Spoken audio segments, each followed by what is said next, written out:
Hello guys. Live ulit tayo guys. So, mamaya night shift ulit ako. Na naman. May time ako makapag-live. Hey guys. Ano yan? Ayun. Bumili siya ng pandesal.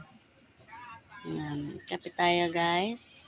Actually, tapos na ako magkape. So, kwentuhan time tayo. Yan.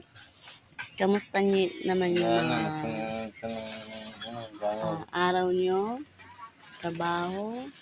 Sa negosyo? Or sa mga pamamasyal nyo kahapon? Sure day?